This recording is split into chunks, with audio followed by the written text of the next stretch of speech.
Olá, seja bem-vindo a mais uma aula do seu curso de Java. O meu nome é Gustavo Guanabara, eu sou seu professor, e nessa aula nós vamos dar continuidade ao que a gente começou a ver na aula passada, que foram os estudos de operadores. Agora, nós vamos continuar com o mesmo assunto sobre a segunda parte dos operadores que existem na linguagem Java.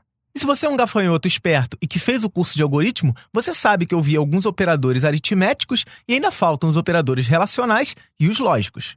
Mas antes de começar eles, eu quero mostrar uma coisa que o Java tem e que o PHP também tem. Se você fez o curso de PHP, provavelmente você já conhece o operador ternário. O operador ternário ele é um operador, assim como o operador aritmético, o operador relacional, o lógico, só que ele é um operador específico para fazer comparações. Você deve se lembrar do curso de algoritmo, onde a gente chegou e fez alguma coisa como se fosse do tipo: se N1 for maior do que N2, eu tenho duas variáveis N1 e N2 numéricas e elas recebem um valor. Se o N1 for maior do que N2, então a variável maior recebe N1. Se não, a variável maior recebe N2. E eu fecho a estrutura com fim C. Note aí que eu precisei de 5 linhas para fazer uma comparação. Então eu verifiquei se a variável N1 for maior do que a variável N2, o maior passa a ser N1. Se não, o maior passa a ser N2.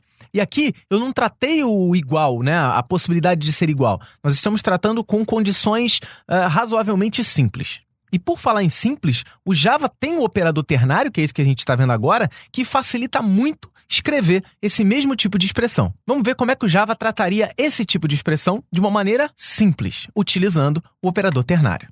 O operador ternário é uma interrogação seguida de 2 pontos. E ele vai ser montado da seguinte maneira. Olhe do lado esquerdo da sua tela.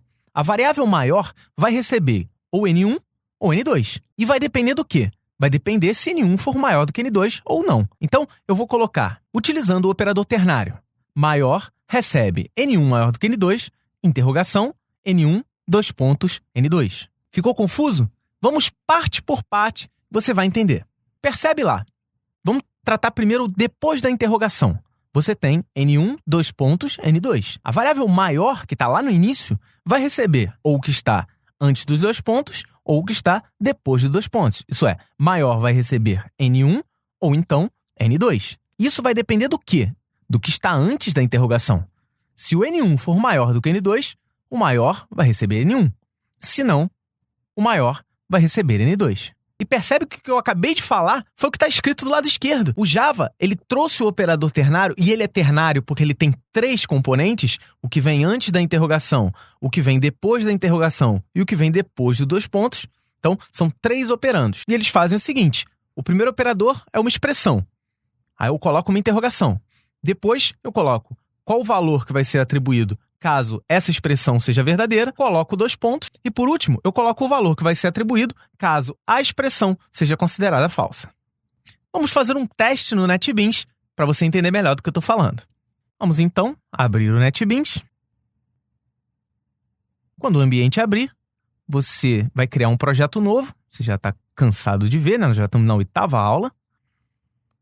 Então, eu vou criar Java, aplicação Java. Por enquanto, nós não vamos fazer nada com Swing. Nós vamos criar o operador ternário. Esse é o nosso projeto. Deixa marcado criar classe principal, clique em finalizar. Ele criou o operador e vai criar a minha classe principal, que é esse código aqui. Vamos começar com o seguinte. Vou criar 2 variáveis, N1 e N2, do tipo inteiro. Vou fazer com que N1 receba 4 e o N2 receba 8. Vou criar também uma variável R de resultado. A minha variável R vai receber um determinado valor ou outro, dependendo da minha comparação.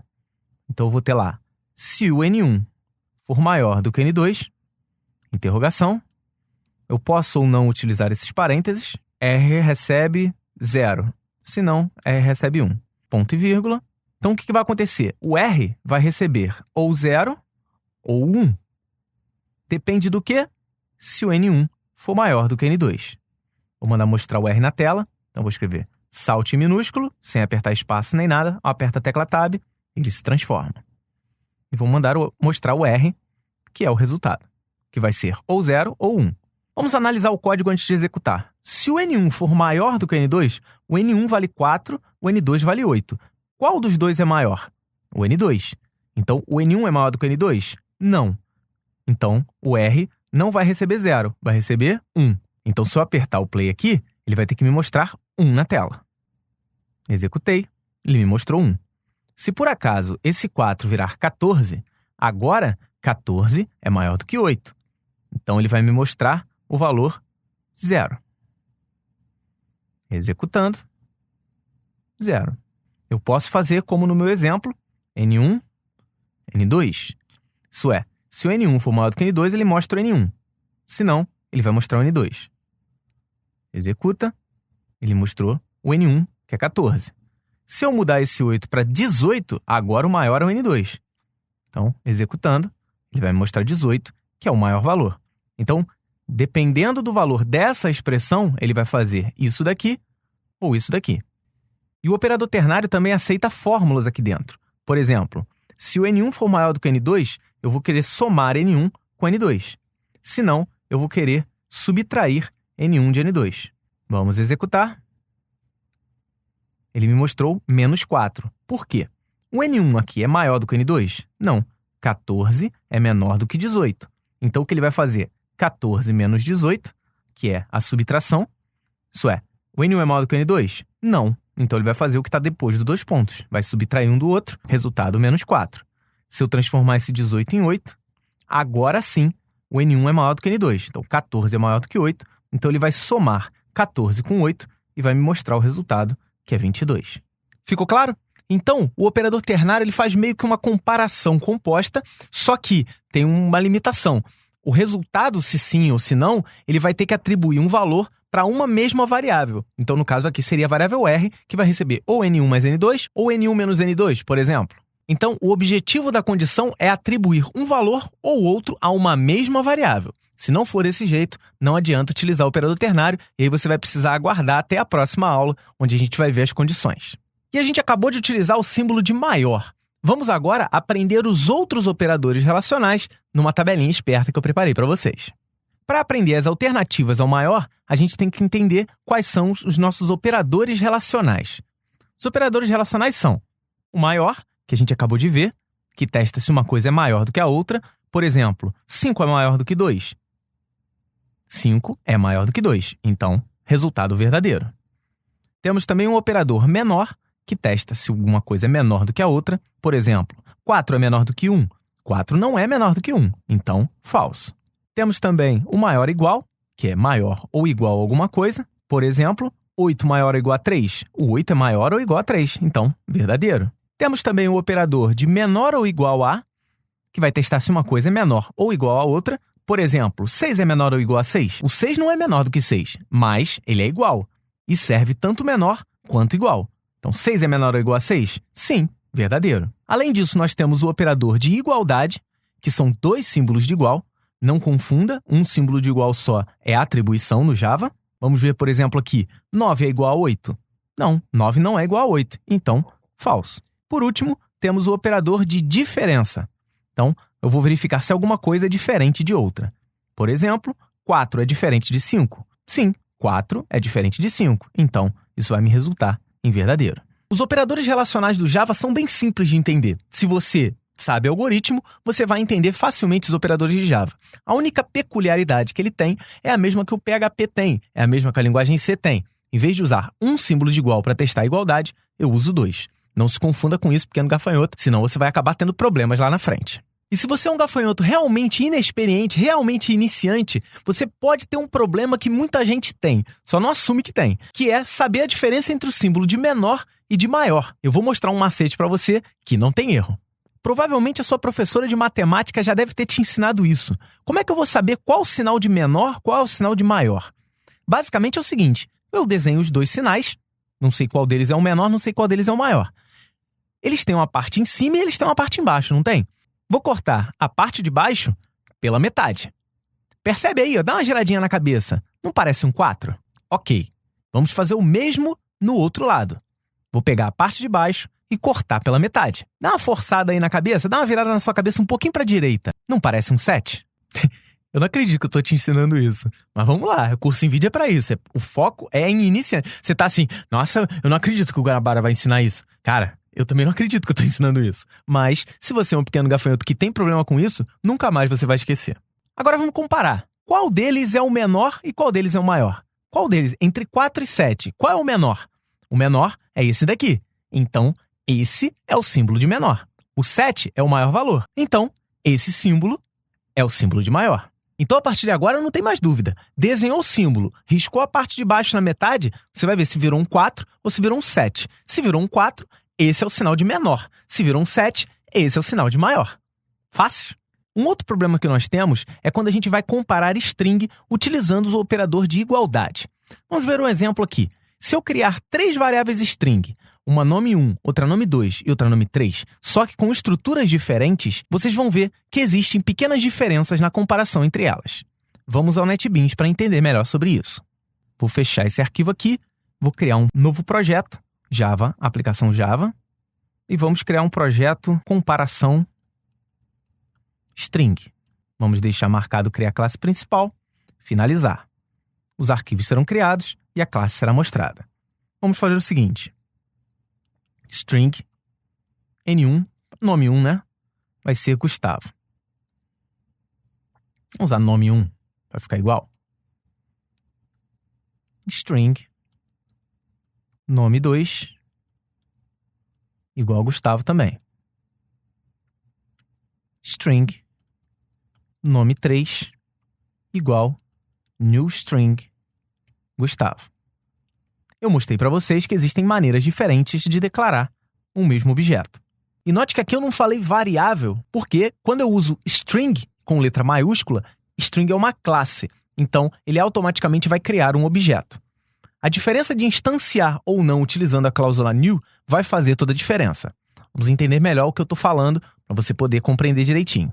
Eu vou criar mais um componente string, mais um objeto, que eu vou chamar de res, de resultado. Res vai receber o resultado de uma operação ternária. Por exemplo, nome 1 é igual a nome 2. Se ele for, o res vai ser igual. Se não, o res vai ser diferente. Então, aqui basicamente é o seguinte. A variável res vai receber ou a palavra igual ou a palavra diferente. De acordo com o quê? Se o nome 1 for igual ao nome 2.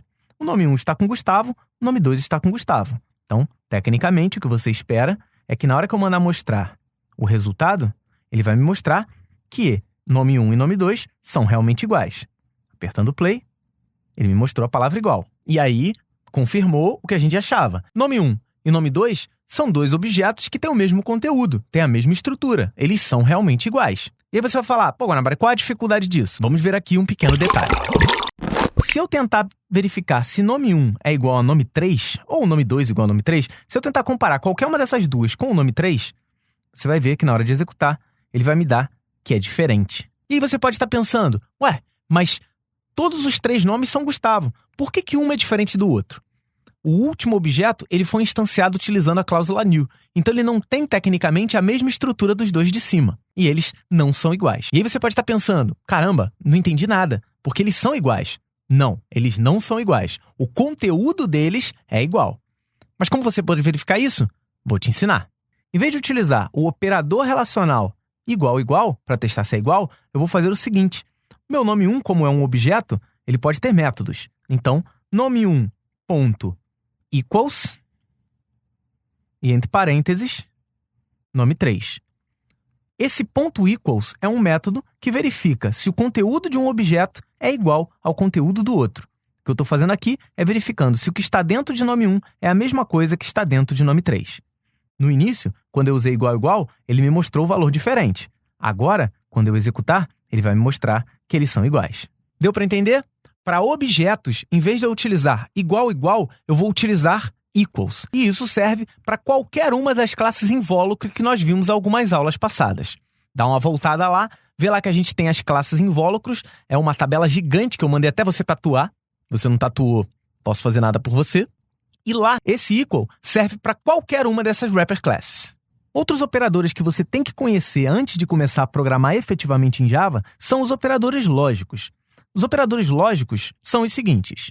O operador E comercial vai testar uma cláusula do tipo E.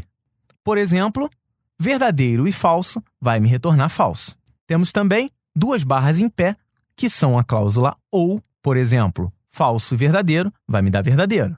Temos também o circunflexo, que é o OU exclusivo. Então, eu tenho verdadeiro ou exclusivamente verdadeiro vai me dar falso. E nós temos também a exclamação, que é o não. Por exemplo, não falso é verdadeiro. Guanabara, eu vi esses operadores no colégio ou na faculdade, mas eu não lembro muito bem deles. Você tem que ter dado uma olhada no curso de algoritmo antes, cara. Você não aprendeu ainda o negócio? Mas eu vou quebrar teu galho, eu vou te dar uma ajuda. Eu vou dar uma revisão rápida desses operadores. Então eu tenho e, ou, o ou exclusivo e o não. Vamos ver a tabela verdade de cada um deles e dar uma pequena relembrada. A tabela verdade é composta de duas premissas, a premissa P e a premissa Q. Então nós vamos ver P e Q. Quando você aprende operadores lógicos, você aprende que a premissa 1 e a premissa 2 só vão ser verdadeiros no caso do E, caso os dois sejam verdadeiros, todos os outros casos serão falsos. Eu gosto de ensinar de uma maneira um pouco diferente. Pensa o seguinte, P é Paula, Q é Kézia. Paula e Kézia são minhas amigas, e eu quero muito que elas sejam felizes. Utilizando o operador E, eu digo, eu quero que Paula seja feliz e Kézia seja feliz. Vamos considerar o seguinte, verdadeiro é feliz, falso é triste. Se eu quero que Paula e Kézia fiquem felizes, presta atenção no que eu estou falando, não é uma questão de lógica, é uma questão de português. Eu quero que a Paula e a Kézia sejam felizes. Dá uma olhada aqui comigo. Na primeira linha, Paula está feliz e Kézia está feliz. Logo, eu fico feliz. Na segunda linha, Paula está feliz, mas Kézia não está feliz. Como eu quero que Paula e Kézia sejam felizes, e só uma delas está, eu não fico feliz, porque eu quero que as duas estejam. No terceiro caso, a Paula não está feliz, mas a Kézia está. Eu fico triste, porque eu quero que as duas sejam felizes. No último caso ali, as duas estão tristes, eu vou ficar triste de qualquer jeito. Já para o operador OU, é um pouco diferente. Temos também as duas premissas e vamos fazer o seguinte, eu quero que Paula ou Kézia sejam felizes. Percebe mais uma vez que é uma questão de idioma, eu estou falando o português com vocês. Para mim, eu quero que Paula ou Kézia sejam felizes. Tanto faz, uma ou outra ou as duas. Então, no primeiro caso ali, Paula e Kézia estão felizes. Como serve para mim uma ou outra, as duas estando, eu fico super feliz. No segundo caso, só a Paula está feliz, a Kézia não. Mas eu quero que a Paula ou a Kézia sejam felizes. Como uma delas já está feliz, e serve qualquer uma ou outra, eu fico feliz também. No terceiro caso, segue a mesma linha de raciocínio. Somente a Kézia está feliz, a Paula não. Mas eu fico feliz porque serve uma ou outra. O último caso, quando as duas estão tristes, é o único em que eu vou ficar triste. Viu como é mais fácil a gente conseguir entender os operadores dessa maneira? O ou exclusivo é um pouco diferente. Basicamente, você vai pensar, eu quero que a Paula seja feliz ou exclusivamente a Kézia. Vamos entender como é que funciona. Então, eu tenho lá as duas premissas e o ou exclusivo. Para mim, eu quero que Paula ou exclusivamente a Kézia. Isso é, pode ser uma, pode ser a outra, mas eu não quero também que as duas sejam felizes. No primeiro caso ali, as duas estão felizes. Eu não fico feliz, porque ou é uma ou é exclusivamente a outra. Na segunda linha, eu tenho que Paula ficou feliz e Kézia não ficou. Para mim é perfeito, porque eu quero que uma ou exclusivamente a outra. Então eu fico feliz. No terceiro caso, as coisas se invertem. Paula não está feliz, mas Kézia está. Como serve uma ou exclusivamente a outra, tudo bem para mim. No último caso, as duas estão tristes, não serve para nenhuma delas. Então eu fico triste também. Percebe aí que a última linha de todas as tabelas verdades leva um falso. E o último operador lógico é simples, é o não. Uma pessoa que não está feliz está o quê? Então eu tenho lá a premissa, somente uma delas, P.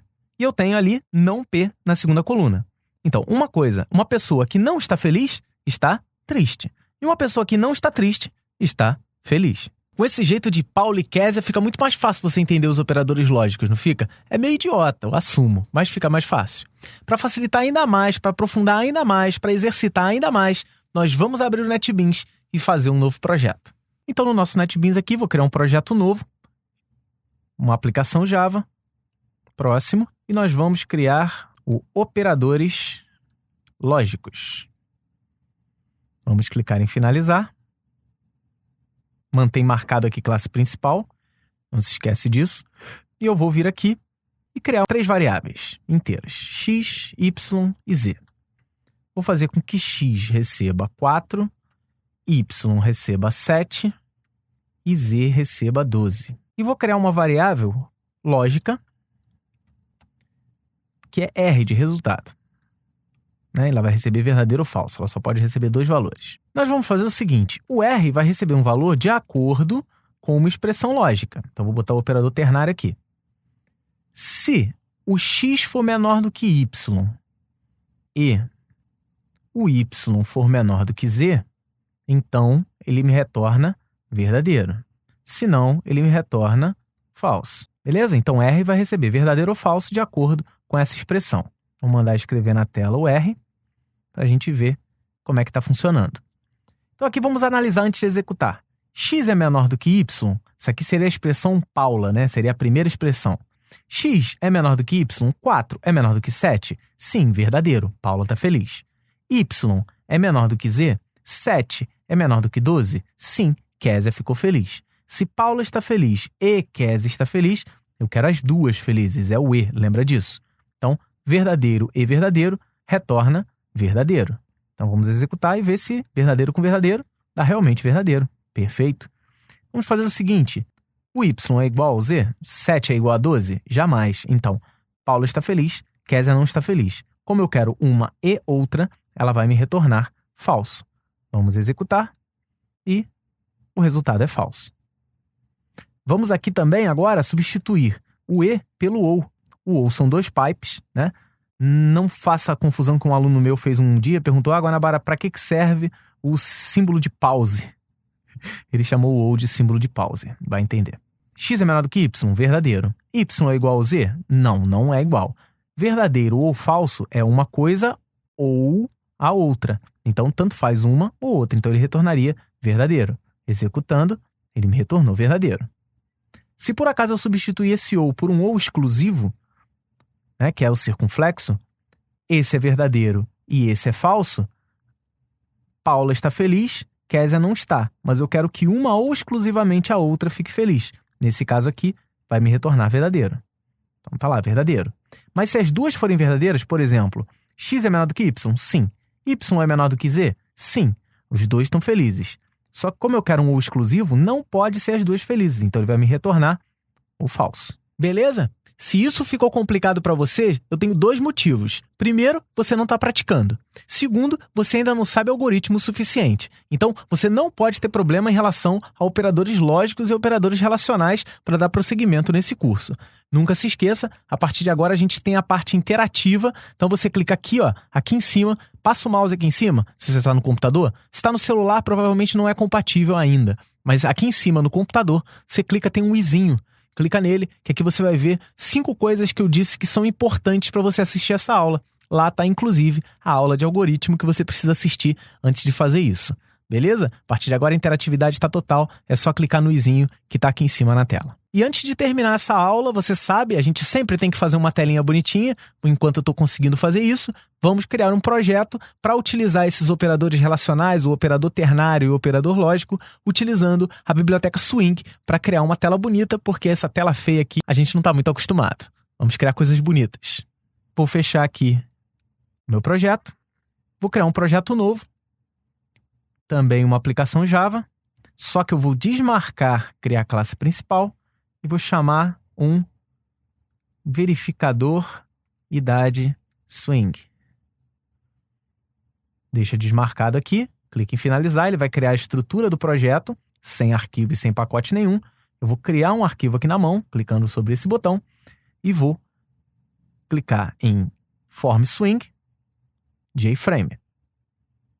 Clicando em próximo, vou dar um nome para ela, chamar de tela idade, e o meu pacote vai ser o pacote idade. Lembrando, nome de pacote apenas em letras minúsculas.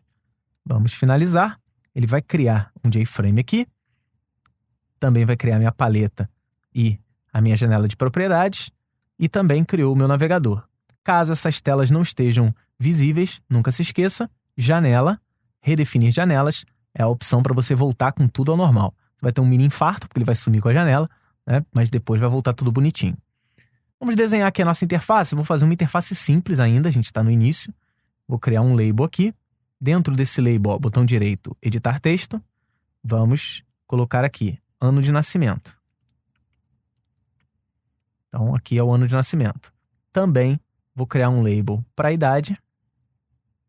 Também vou querer mostrar a idade do cara. Editar texto, idade. Não esquece de dar Enter.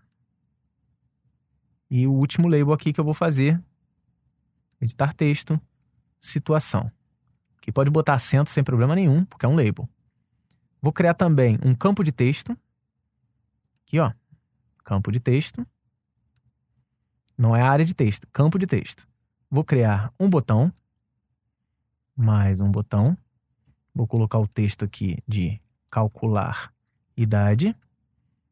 Esse aqui eu vou editar o texto também, vou apagar. Ele diminui, mas eu sou brasileiro, não desisto nunca. Vou aumentar aqui para um tamanho razoável. Dá uma arrumadinha aqui na casa. Vou criar mais um label para mostrar a idade. Vou editar o texto dela também, vou botar um 0. Também vou botar aqui a situação. Só para não deixar vazio, eu vou escrever vazio. Tá? Depois você dá uma ajeitada nisso aí na sua casa. Uma diminuída na janela para ficar tudo organizadinho. E vou dar um nome para alguns controles. Então, botão direito, alterar nome da variável. E eu vou colocar aqui, ó, txt ano. Só vou nomear os controles que eu vou usar no programa. Vou alterar o nome da variável, btn calc. Aqui também, nesse label, botão direito, nome da variável, lbl idade. E por último aqui, vou alterar o nome para lbl situação. Lembrando que aqui é o nome do identificador, não tem C cedilha, nem o tio. Agora eu já tenho os nomes. Caso você queira dar uma conferida dos nomes que você colocou, aqui no navegador, você vai na área de projeto aqui, ó, clicou aqui, e aí você vai ter no navegador o nome dos controles. Esses 3 controles de cima aqui, eu não modifiquei o nome porque eu não vou utilizar no meu programa. Caso você queira, pode modificar sem problema algum. Por fim, vou programar o evento desse botão, né, que é quando eu clicar no botão é que vai executar a ação. Botão direito, eventos, action performed. Ele vai criar o método action performed e eu vou programar aqui dentro do bloco. Vamos criar aqui uma variável inteira para o ano, que é o ano de nascimento, e ele vai receber o conteúdo de txt ano. Txt ano, para pegar o conteúdo, getText. Ele vai dar problema de compatibilidade de tipos. Nós vamos ter que colocar isso tudo entre parênteses e utilizar a nossa wrapper class integer.parseInt para converter essa string aqui para inteira. Agora eu tenho o ano. Para calcular a idade, vou criar uma variável inteira aqui, idade, que vai ser o ano atual, 2015. Eu não vou ensinar ainda como é que pega o ano atual do sistema, mas não é tão difícil assim. Mas vamos no básico, né? Menos o ano de nascimento, para eu poder ter a idade. Vamos mostrar a idade no lbl idade, ponto, setText, né? O getText é para pegar o texto, o setText é para mudar o texto. Vamos fazer aqui, eu quero mostrar a idade. Ele vai dar problema de tipo, porque inteiro não pode ser convertido para string. Então, vou ter que converter na mão, usando a wrapper class integer.toString. Eu vou colocar a idade aqui. Então, vou mostrar a idade convertida para string. Até o momento, ok. Vamos executar agora pela primeira vez e ele vai me perguntar qual é a minha classe principal. Minha classe principal está dentro do pacote idade, na tela idade. Ok. Ele vai mostrar a tela. Mostrando a janela, eu vou digitar o ano de nascimento. Por exemplo, 1978, que foi o ano que eu nasci. Calcular idade, tem 37 anos. Perfeito. Vou fazer um teste aqui. Quem nasceu em 2000 vai ter 15 anos em 2015. Perfeito.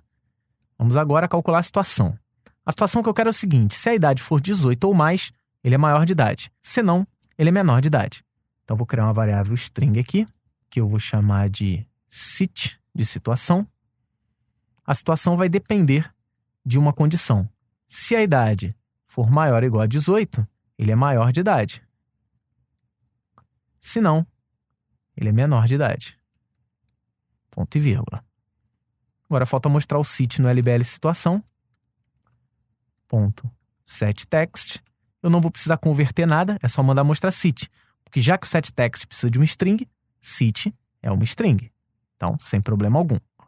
Vamos executar mais uma vez. Não se preocupe tanto em salvar, que cada vez que você aperta o play no NetBeans, ele salva o projeto para você. Vamos mais uma vez, 1978, calcula a idade, 37, ele é maior de idade. Vamos ver aqui o cara que nasceu em 2000, ele vai ter 15 anos e ele é menor de idade. Até aí, tranquilinho, né? Ficou mais bonito, ficou mais organizado. Algumas aulas mais pra frente, a gente vai ter uma aula exclusiva de como trabalhar com alguns controles adicionais de swing. Não se preocupa com isso. Se por acaso você é um aluno e essa aula já saiu, aqui em cima na área interativa, você já tem essa aula de swing que eu já coloquei a partir desse momento. Mas, se ainda não saiu, dá uma olhada na nossa playlist, mais pra frente vai sair. E aí você tá se sentindo maravilhoso. Puta, maior ou igual a 18, ok, maior se não menor.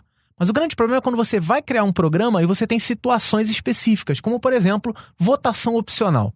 Você sabe no Brasil como é que funciona a votação opcional? Se você tem 16 ou 17 anos, você pode votar opcionalmente. Se você passou dos 70 anos, você também opta por votar ou não. Qualquer coisa no intervalo entre 18 e 70 anos torna o voto obrigatório. E aí, como é que eu vou fazer esses intervalos desconexos? Aí vem as expressões lógicas mais complexas. Vamos ver um exemplo. A expressão lógica complexa que eu vou explicar foi a que eu acabei de falar, que é o sistema de votação. Então, eu vou colocar aqui uma escala de idade de 0 até 70 anos ou mais, né? Então, criou-se lá, a pessoa pode ter de 0 até mais de 70 anos. Os intervalos para votação opcional são esses aqui que eu vou marcar, ó, entre 16 e 18, excluindo 18, e acima de 70, excluindo 70. Essa parte amarela torna o voto opcional. Como é que eu vou representar ele matematicamente? Matematicamente eu represento assim, ó, a idade estando entre 16 e 18 anos, incluindo 16 e excetuando 18, você vê ali pelo símbolo do menor ou igual, e o último intervalo é qualquer idade acima de 70. O grande problema é quando a gente vai escrever o algoritmo e a gente tenta representar a expressão da esquerda dessa maneira em algoritmo. Não funciona assim. Eu vou ter que utilizar operadores lógicos.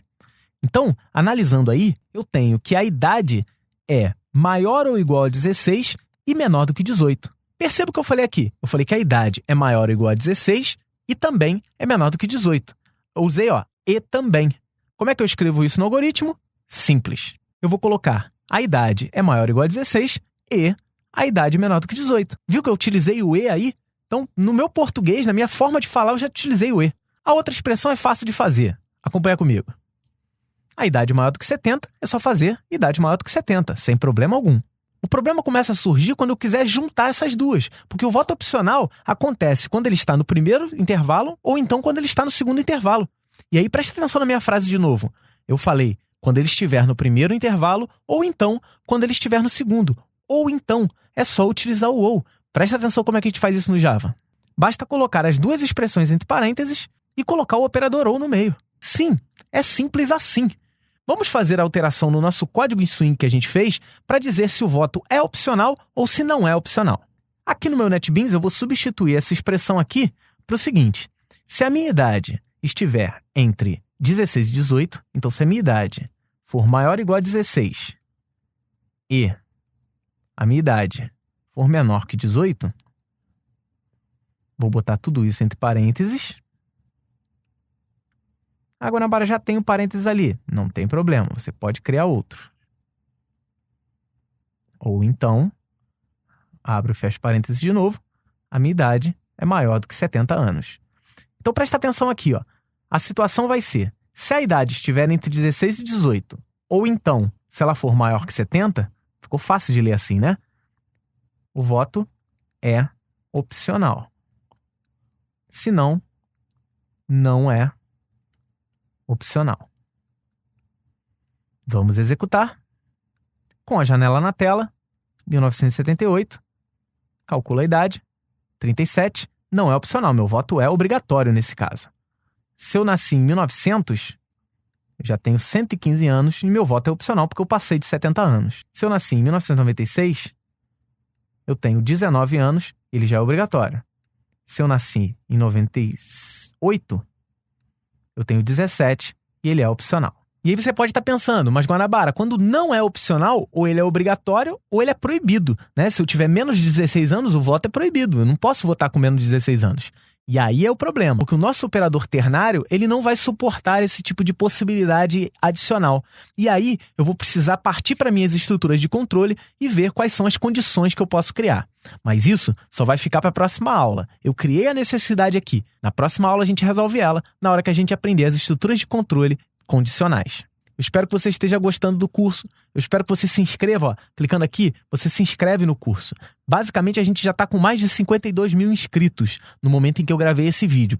Provavelmente agora tem bastante gente a mais. Mas clica aqui para se inscrever, porque eu quero muito chegar aos 100 mil. Porque os 100 mil a gente ganha o primeiro quadrinho do YouTube, né? Aquele quadrinho de quando a gente chega a 100 mil. São gafanhotos pra caramba. Eu vou pegar esse quadro, vou botar aqui no estúdio pra gente mostrar que nós somos muitos. Isso é bem legal. O canal tá crescendo cada vez mais. A gente só tem a agradecer a você. Clicando aqui, você vai ter acesso à playlist com todas as aulas que saíram até agora do curso. Todas as aulas do curso de Java estão aqui. E aqui no meio, a experiência que você vai ter mais completa possível. Você vai se inscrever, você vai poder baixar os pacotes do JDK, todas as ferramentas adicionais, todas as aulas que a gente está fazendo, todos os exercícios aula a aula. Então, é aqui, ó. E no final do curso, fazendo por aqui, é quando você vai poder imprimir o seu certificado e ser feliz, dizer para o mundo que você sabe Java com o certificado do curso em vídeo, que está ficando cada vez mais valorizado no mercado. É isso aí, mais uma vez, muito obrigado. Não se esqueça de praticar. Durante a semana agora vai sair aquele vídeo maroto com os exercícios adicionais. Espero, né? A gente disponibiliza sempre no canal. Se você assinar aqui, você vai ver esse vídeo assim que ele sair. Então, é isso. Pratique bastante. Treine esse negócio, porque na semana que vem a gente vai começar a ver as estruturas condicionais. Dá uma olhadinha no curso de algoritmo, ó. Aqui em cima na área interativa, você tem o curso de algoritmo. Acessa lá para você ver as condições, dá uma estudada antes de entrar nisso em Java. Mais uma vez, meus queridos, um forte abraço, bons estudos, pratique sempre, pequeno gafanhoto, deixa de preguiça. Um abraço e até a próxima.